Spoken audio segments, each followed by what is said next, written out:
Lepo pozdravljeni in vabljeni k poslušanju oddaje Koraki do uspeha.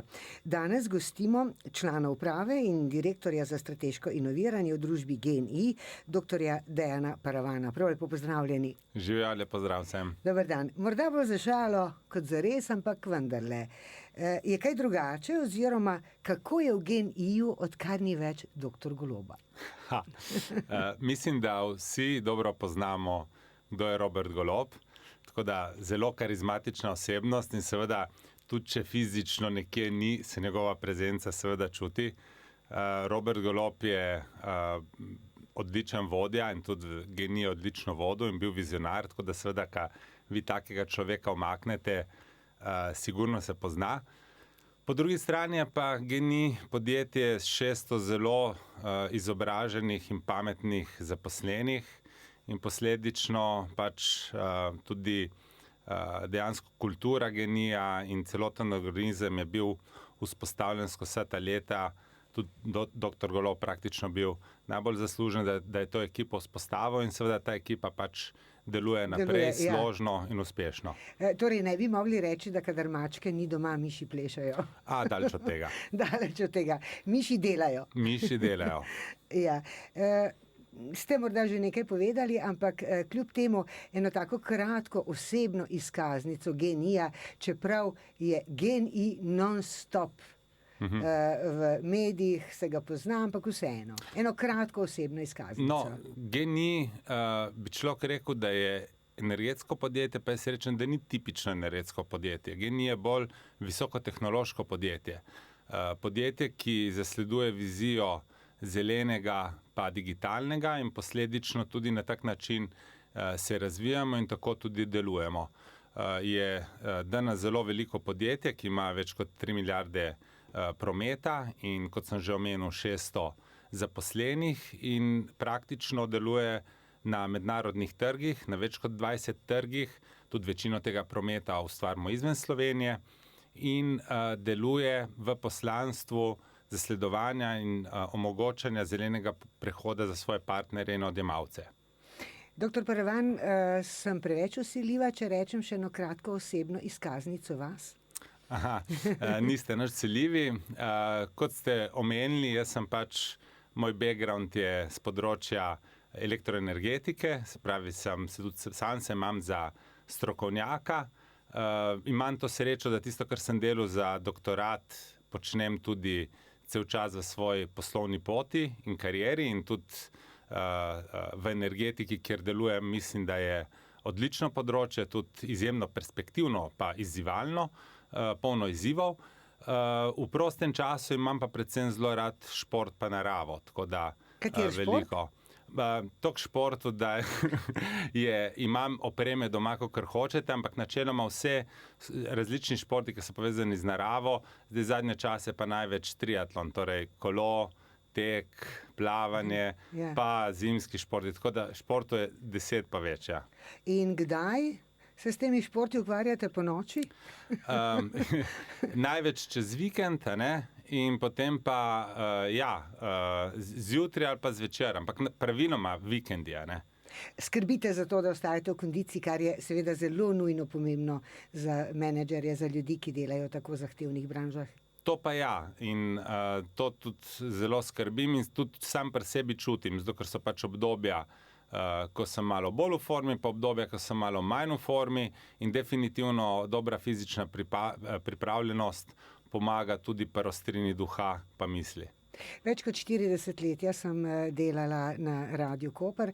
Moram reči, da ne vem, če sem 10-krat šla nezadovoljna v službo ali pa nerada, pa še to ne zaradi lastnega dela. Se vam kdaj zgodi, da ne greste radi v službo? To, kar ste zdaj rekli, je izjemno pomembno. Se pravi, o tem mi govorimo, da je zelo pomembno, kakšno je poslanstvo, ki ga zasleduje družba in poslanstvo posameznika in nujno je, da sta ti dve poslanstvi prekriti. Moje je, in tudi večina mojih sodelavcev je, ker na to zelo pazimo, na tak način ljudi izbiramo, in ker je to poslanstvo prekrito, potem se tudi meni zelo poredko zgodi, da ne bi šel rad v službo. Spravi, zelo rad Ampak hodim v raje službi. na triatlon. Ne, mislim, da ne. Vsega pomale more biti. Definitivno sem imel tudi obdobja v življenju, ko sem se večinoma športno ukvarjal in sem se zelo hitro z dolgočasov pa naveličil. Tako da rabim mentalne izzive in mi je čisto v redu na tak način, kot je, in vrstni red je nesporen, kar se tega tiče. Je pa res, da so takšni in drugačni dnevi in včasih tudi je človek zasičen in takrat je morda čisto boljše, da se človek vzame kakšen dan dopusta in gre malo To je glavo. vse človeško.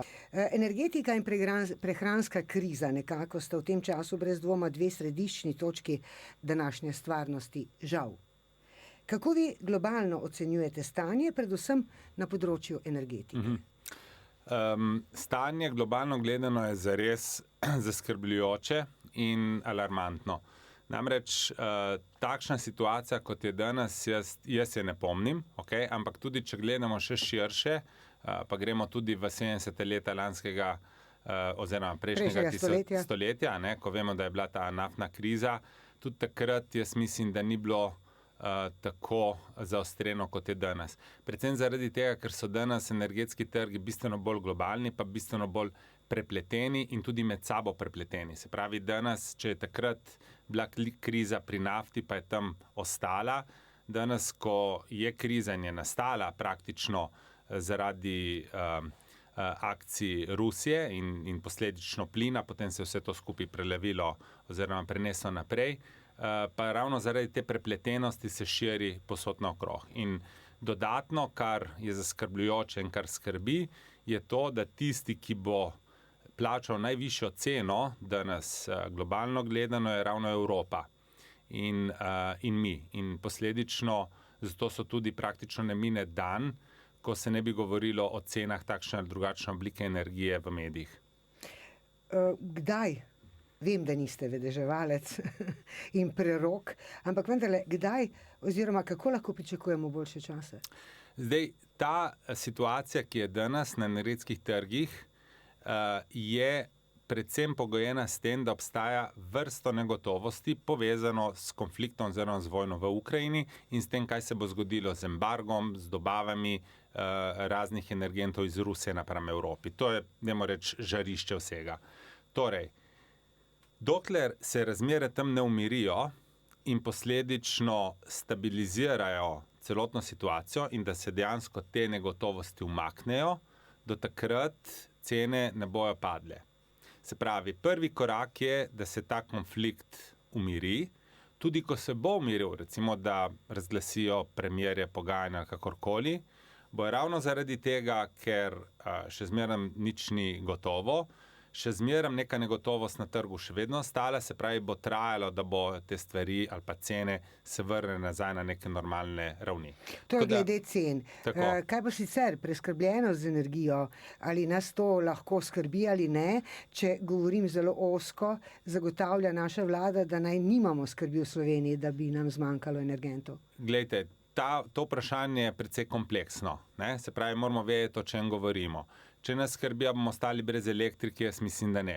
Če govorimo o plinu in a bomo ostali gospodinjski odjemalci, oziroma tisti, ki se ogrevamo na plin, tudi mislim, da ne. Tle ni nobene skrbi, ker so to relativno majhne količine. Za preostali del porabe plina, ko predvsem tukaj govorimo o industriji, v primeru, da bi res prišlo do popolne zaustavitve dotoka plina iz Rusije v Evropo, potem pa odgovor ni tako enostaven in definitivno obstaja visoko tveganje, da bo nekdo ostal brez plina. Zdaj, kje je povezava med samim dotokom plina ali pa oskrbo z energijo pa ceno?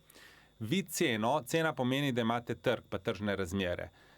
Cena je definirana tako, da pride do presečišča ponudbe in povpraševanja. Če vi nimate dovolj ponudbe glede na povpraševanja, ni presečišča, če ni presečišča, gre cena v neskončnost. Tako da zaradi tega je ta scenarij, ko imamo moteno oskrbo, pomeni, da bo imel katastrofalen vpliv na ceno. In to so ravno tisti strahovi, kateri dejansko implicitno vplivajo na rast cen na veleprodajnih trgih, ki fundamentalno, da bi se povečali neki stroški, tako se niso, ampak dejansko samo ta negotovost vpliva, da kaj pa, če neke dobrine ne bo. Več. Torej, kako bi rekla, znane stvari, ne, v ekonomiji in v delovanju in ekonomiki, če tako rečem, ampak vendarle bodimo optimisti in ta optimizem podprimo še z malo glasbe. Govorimo o tematiki, ki je brez dvoma, kot sem že uvodoma rekla, v središču dogajanja sveta in tudi naše države in naše družbe. GEN-I je prvi dobavitelj električne energije v Sloveniji, ki od lani, če se ne motim, odjemalcem dobavlja zgolj brezogljično energijo. Kaj je pravzaprav osnovna strategija vaše družbe, če izhajamo iz tega? Naša osnovna strategija družbe je zasledovati naše poslanstvo. In naše poslanstvo je zeleni prehod, je razogljičenje energetike. Če hočemo zasledovati ali pa udejanjiti to poslanstvo, moramo mi potegniti prve poteze. In zato smo se odločili, da preprosto ne bomo več dobavljali energije iz fosilnih virov, ampak bomo dobavljali izključno brezogljično energijo. In to smo naredili začetek leta 2021. Je bila ta odločitev, ne bom rekla težka, bila pa je vsekakor drzna. Definitivno je bila drzna, ampak taki smo. In rabimo drzne odločitve, zato da postavimo neke standarde, pa da pokažemo pot. Namreč, sploh kar se tiče podnebne krize, pa zelenega prehoda, ki je nekaj, kar nas bo sicer z določenimi ujmami in tako naprej že čutimo posledice, ampak prave posledice bojo nas zadele takrat, ko bo že prepozno in imamo ljudje zelo težko se odločati o nečem, kar se bo zgodilo čez 30 let ali pa 20 let. Ja, nekako zaradi tudi tega, udobje, a ne? Seveda, zaradi tega morajo tisti, ki imajo malo bolj mirjen ali pa moder ali pa vizionarski ali pa dolgoročen pogled, prevzeti pobudo in sprejeti odločitve. Spravi, mi ne moramo čakati na vsakega posameznika, da se bo odločil, mi moramo potekati določene poteze. In to lahko potegnejo odgovorne družbe, kot je GEN-I, to lahko potegne politika ali pa vlade, da tako rečem. Predvsem pa ljudje z veliko znanja, vizionarstva, ki temelji na tem znanju in na inovativnosti. GEN-I temelji in deluje na inovativnosti. Cel DNK GEN-I-ja je na inovacijah. Mi smo, tudi veste, bili sestavljeni, ali pa ekipo je sestavil, prej smo omenili dr. Golob, in dejansko je CUK ekipo, ki je delovala, pa ko smo bili na fakulteti, spravi laboratoriju. Tako da dejansko je nek razvoj, soočanje z nečim novim, je v našem DNK-ju. Od vsega začetka to počnemo. Če se malo pošalim, če delamo preveč časa nekaj ustaljenega, se začnemo dolgočasiti in že zaradi tega je ta vzgib, da potem pač začnemo neke nove stvari. In pač ljubimo izzive, tako da zaradi tega je to naš naravni modus operandi. Tako kot je seveda pri nekaterih stvarih, bom rekla, inercija pa rutina potrebna, tako v tem primeru to vsekakor ni recept. In če hočemo izvajati prehod, se pravi neko transformacijo, ne. Se pravi, moramo dejansko poseči po inovacijah, če hočemo narediti neko spremembo, nekaj novega. Kar še malo bi jaz nadaljevala s to inovativnostjo in inovativno miselnostjo. S tem mora pač za uspeh dihati celotno podjetje. Kako to vzpodbujate? S kakšnimi mehanizmi? Na kakšen način vam uspeva držati, bom rekla, zaposlene v tej nenapetosti, pač pa v želji, v strasti, da... Kot prvo moramo izbrati prave sodelavce, se pravi, moramo biti zelo odkriti, transparentni pa iskreni, ko govorimo, k čemu se bo nov sodelavec pridružil, pa potem, da smo tudi v teh odnosih spoštljivi pa odkriti. Druga stvar je pa, da zelo skrbimo, kakšno kulturo razvijamo znotraj družbe. In recimo zadnjih nekaj let močno uvajamo in spodbujamo tako imenovano kulturo vrlin. Kultura vrlin temelji na pozitivni psihologiji, da dejansko pri posameznikih iščemo tisto dobro, ne pa tisto slabo, kjer se mora on nekaj izboljšati. In potem v tistem, kar je dober, tja ga tudi dejansko probamo te njegove vrline čim bolj aplicirati, da tudi njegov učinek čim bolj povečamo in ojačamo. Tako da Te stvari in hkrati povezane z neko psihološko varnostjo, to pomeni, da se zaposleni ne bojijo, seveda v dobri veri pa da delujejo odgovorno, ampak se ne bojijo narediti pa neke napake, potem te stvari, ko so združene, omogočajo, da posamezniki, spravi tisti najboljši, so tudi drzni in na ta način potem sprejmejo odločitve, ki vlečejo celotno ladjo naprej. Družba se močno spreminja. In prav je, in upam, da se bo še bolj spreminjala in da bo vedno več delodajalcev, če se tako izrazim, ali pa družb, podjetij, ugotovilo, da je človek največji kapital. Mislim, da pri GEN-I-ju prav to zasledujete. Na začetku sem rekel, da nismo tipična družba, energetska družba. Ne? Mi nimamo ne vem kakšnih velikih elektrarn, kakšnih velikih koncesionarskih zemljišč, kjer bi karkoli delili in tako naprej. V bistvu mi imamo zaposlene in potem imamo predvsem znanje in odnose. Se pravi, GEN-I temelji na odnosih. Odnose, ki imamo do naših poslovnih partnerjev, odnose, ki jih imamo do naših strank in odnose do naših zaposlenih. Tako da z tega stališča dejansko so naši zaposleni največji kapital in tako tudi na ta način potem tudi skrbimo, da se ti zaposleni v GEN-I-ju razvijajo, da zasledujejo poslanstvo, v katerega verjamejo in da dejansko na koncu dneva se lahko potrepljajo po prsih in rečejo, evo, sem naredil nekaj dobrega. Ste zadovoljni, vam uspeva? Jaz mislim, da ja, to se potem reflektira v rezultatih, lahko so to poslovni rezultati, lahko so to rezultati, da smo edini dobavitelj, ki čez to krizo, se pravi zadnja zimo, ni dražil. Se reflektira to, da smo bili za lansko leto izbrani za najboljšega zaposlovalca med velikimi podjetji. Tako da seveda se to vidi. Se vidi in na tem se vsekakor splača delati, ne v prihodnje. Bi imeli kakšen nasvet za tiste, ki še niso ugotovili, da so zaposleni pravzaprav, da je treba vlagati v zaposlene, da so zaposleni dejansko največji kapital, da redko kakšen stroj lahko naredi več kot človekova strast, želja, volja, hotenje. Jaz mislim, da vsak pravi direktor, ki deluje na trgu, spravi s podjetjem res na trgu, in trg je ponavadi zelo zahteven in neodpustljiv, spozna, da brez dobre ekipe, brez vrhunskih zaposlenih, zaposleni pa ne morejo biti vrhunski, če niso predani, če ne pridejo s strastjo v službo, pač ne preživiš. Tako da z tega stališča jaz mislim, da vsak, ki je soočen v takšnih situacijah, to preprosto ve. Upajmo zares in da jih bo vedno več, ki bojo to vedeli, oziroma da bo zelo v kratkem prišel čas, ko bodo vse to vedeli vsi. In nadaljujemo seveda z doktorjem Dejanom Paravanom. Zelene tehnologije, vse zeleno, seveda to je tisto, kar je ne modna muha, pač pa nuja v današnjem času in še posebno v prihodnosti in ne gre nikakor odlašati s tem. Kje so tisti ključni razlogi na eni strani za to, da gremo v vse te zelene tehnologije pri energetiki in kako jih bo GEN-I še nadalje razvijal? Ključni razlog je enostaven. Mi se moramo razogljičiti. Zakaj se moramo razogljičiti? Zato, ker do zdaj smo zadnjih 200 let temeljili naš razvoj, celotno človeštvo, tudi mi, na kurjenju fosilnih virov. Zakaj kurjenju fosilnih virov?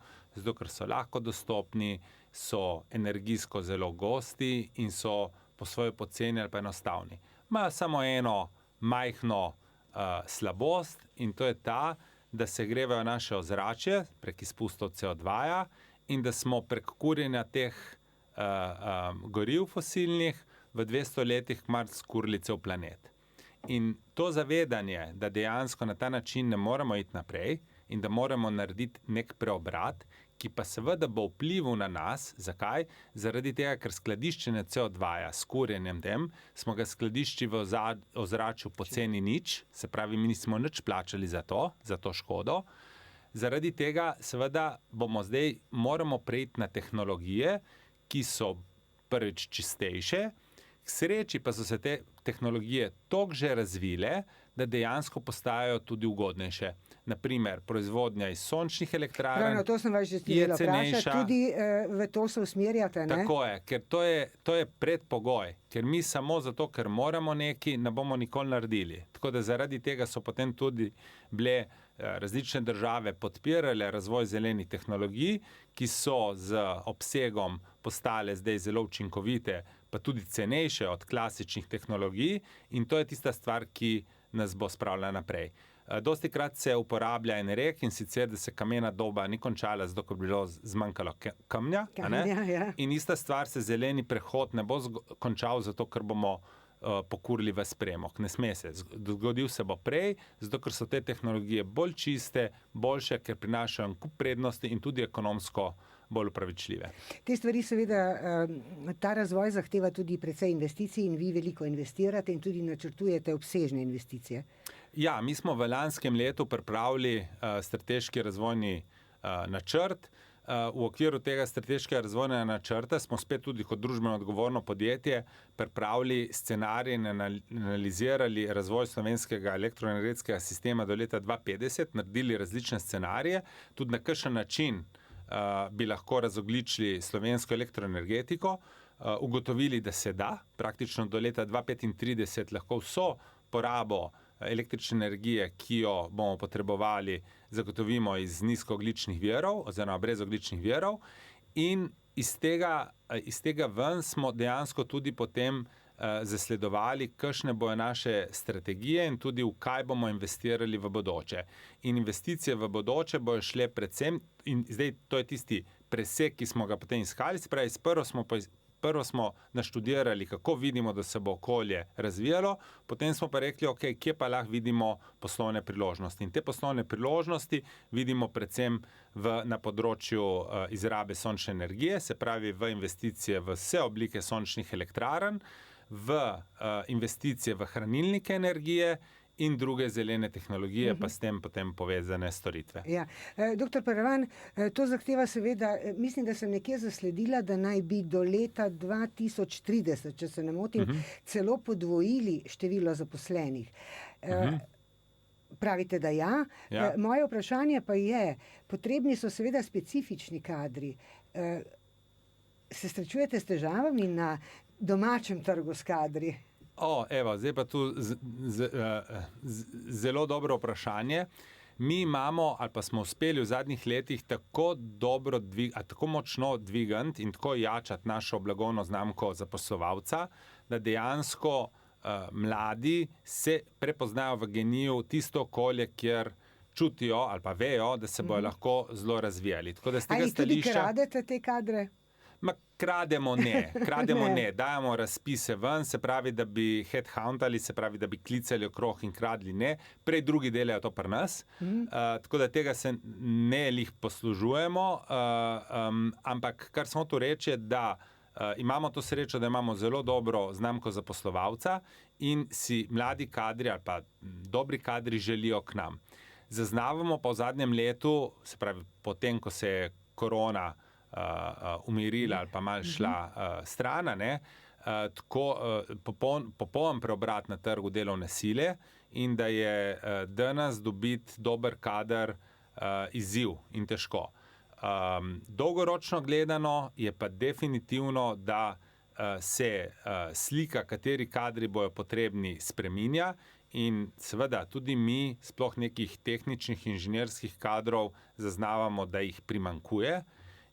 In so to recimo določeni trendi, katere bo smiselno vkomponirati v naš izobraževalni sistem, da bo dejansko sledil tem trendom in razvil kadre, ki so potrebni za prihodnost. Začne se pri izobraževalnem sistemu, to je zagotovo, kjer so potrebne korenite spremembe in seveda tudi spoštovanje nekaterih poklicev, ki so izgubili na vrednosti zaradi v preteklosti. Kar tako bom rekla. Kako ocenjujete gospodarsko situacijo v Sloveniji? Gospodarska situacija danes je, mislim, da dobra, zelo dobra. Problem je, da vidimo z inflacijo, z energetsko krizo in vsemi temi stvarmi, da vidimo na obzorju črne oblake. Tako da situacija danes je v redu. to pa še niti približno ne pomeni, kaj bo bodoče. Jaz mislim, da pred nami je cel kup izzivov.